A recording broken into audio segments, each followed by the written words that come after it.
প্রিয় দর্শক, আসসালামু আলাইকুম। বাংলাদেশে বর্তমান পুলিশ কর্মবিরতিতে আছে এবং তাদের কিছু দাবি দেওয়ার জন্য তারা কিন্তু নিষ্ক্রিয় হয়ে আছেন, তারা কোনো কর্মক্ষেত্রে ফিরতেছে না। তো সেইটাকে কেন্দ্র করে সেই ক্ষেত্রে আমাদের ছাত্র সমাজ যারা আছে, ছাত্র সমাজের ভাই বোন যারা আছেন, তারা কী করতেছেন, বর্তমান ট্রাফিকের যে কাজটা সেই কাজটা তারা চালায় নিতেছেন। তো এরই ভিতরে কিন্তু গতকালকে মনে হয় আপনার মহিউদ্দিন রনি, যিনি আপনার ঢাকা ইউনিভার্সিটির একজন শিক্ষার্থী, তো উনি কোনো একটা বক্তব্য দিয়েছিলেন পুলিশ প্রশাসনকে নিয়ে, যে তাদেরকে আলটিমেটাম দেওয়ার মতো একটা বক্তব্য দিয়েছিলেন যে 24 ঘন্টার ভিতরে তারা যেন কর্মস্থলে ফিরে আসে। তো সেটাকে নিয়ে একজন পুলিশ কর্মকর্তা উনি একটা ফেসবুক স্ট্যাটাস দিছে। আমি যদিও তার ফেসটা উপস্থাপন করতে চাচ্ছি না, ওনার যে আসলে স্ট্যাটাসটা সেটা আপনাদের সামনে একটু উপস্থাপন করতে যাচ্ছি। ওনার যে ভাষ্য সেভাবে আমি উপস্থাপন করছি। এই দেশের শিক্ষিত গোবরদেরকেও বোঝা, পুলিশ মানে ট্রাফিক না। রাস্তায় ট্রাফিক নিয়ন্ত্রণ করাই শুধু পুলিশের কাজ নয়। থানা, ফাঁড়ি, ব্যাংক, আদালত, এম্বাসি, ইমিগ্রেশন, জজ কোর্ট, হাইকোর্ট, জেলা প্রশাসন, উপজেলা পরিষদ, এগুলো কে চালাবে? আচ্ছা, 999 সেবা কে দিবে? অ্যান্টি টেররিজম ইউনিটগুলা কে চালাবে? গোয়েন্দার কাজগুলো কে করবে? মামলার তদন্তগুলো কে করবে? ইনভেস্টিগেশন কে করবে? পুলিশের 26টা ইউনিট আছে। তোমরা তো শুধু ট্রাফিকের কাজগুলো করে করতেছো, আবেগ বেশি দিন থাকে না। করা রোদ বৃষ্টি হোক আর খুঁজে পাওয়া যাবে না। কি যেন নাম, রনি নাকি চাটুকার, ও নাকি পুলিশকে 24 ঘন্টার আলটিমেটাম দিয়েছে। তুই কে রে বেটা? তুই পুলিশকে আলটিমেটাম দেওয়ার কে? এটা রনিকে প্রশ্নটা করছে উনি।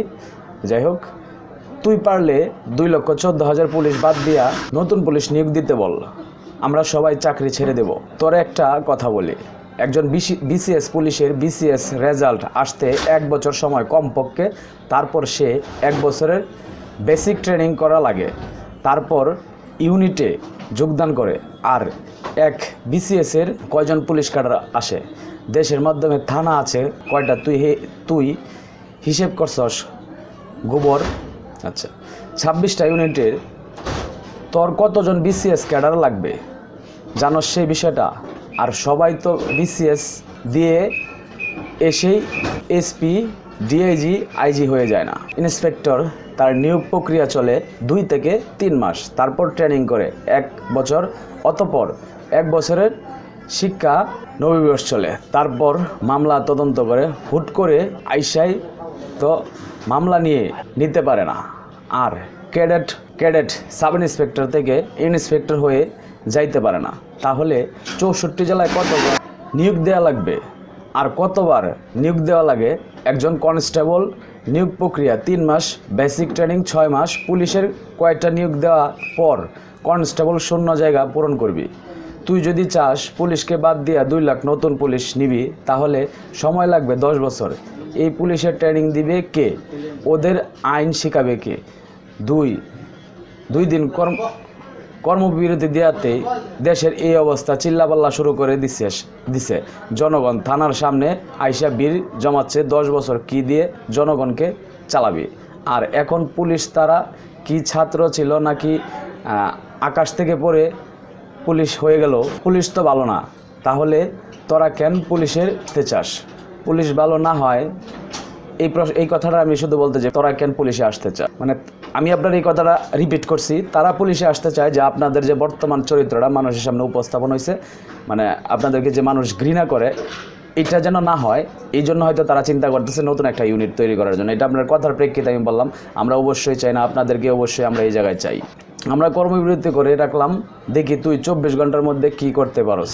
মূর্খ কোথাকার। বাংলাদেশের একমাত্র প্রশাসনিক বাহিনী হলো পুলিশ, যাদের বিসিএস এর মাধ্যমে নেওয়া হয়, যাদের 4টা নিয়োগ প্রক্রিয়া আছে। সার্জেন্ট, ক্যাডেট, সাব ইন্সপেক্টর, সবাই অনার্স মাস্টার্স। অন্য সব বাহিনী যেখানে ইন্টার করে জীবন শেষ পর্যন্ত 1ম শ্রেণীর কর্মকর্তা পর্যন্ত গিয়ে অবসর গ্রহণ করে। পুলিশের সর্বনিম্ন পদ কনস্টেবল, যাদের নিয়োগ এসএসসিতে কমপক্ষে 4.50 হতে হয়। এদের 80% এর বেশি লোক ইন্টার পাস করা, অনেক অনার্সের ডিগ্রি করে কনস্টেবল আসে, এমনকি পাবলিক বিশ্ববিদ্যালয়ে পড়া অনেক ছেলে কনস্টেবলে জব করে। পুলিশকে নিয়ে আঙ্গুল তোলার আগে, ম্যাট্রিক পাস বলার আগে পুলিশ নিয়ে পড়াশোনা করে আসিস।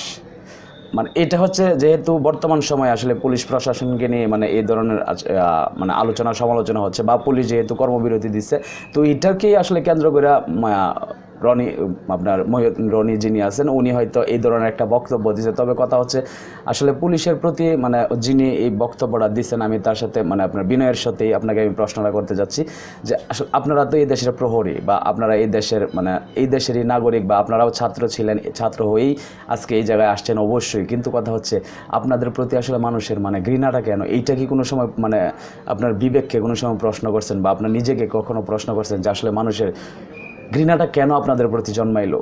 এটা কি একবার প্রশ্ন করছেন? এই প্রশ্নটা মনে হয় আপনি করেন নাই, করলে হয়তো এইভাবে আপনি ক্ষিপ্ত হইতেন না। তবে যাই হোক, আপনার পক্ষ থেকে আপনি ক্ষিপ্ত হইতেই পারেন, যেমন তার পক্ষ থেকে সে ক্ষিপ্ত হয়েছে, আপনি আপনার পক্ষ থেকে মানে খুব জানতেই পারেন। তবে আমার মনে হয় যে আসলে এখন এগুলা বাদ দিয়ে আপনাদের যেটা আসছে, যে আপনারা যা চাচ্ছেন এগুলা বাদ দিয়ে এই মুহূর্তে মনে হয় আসলে আগে মানে কর্মস্থলে ফেরাটাই সবচাইতে উত্তম। কারণ হচ্ছে আপনার দেশের জনগণ, আমরা যাই বলি না বলি বা আপনারাও যাই বলেন না কেন, দেশের জনগণ আপনাদের উপরে নির্ভরশীল, ঠিক আছে?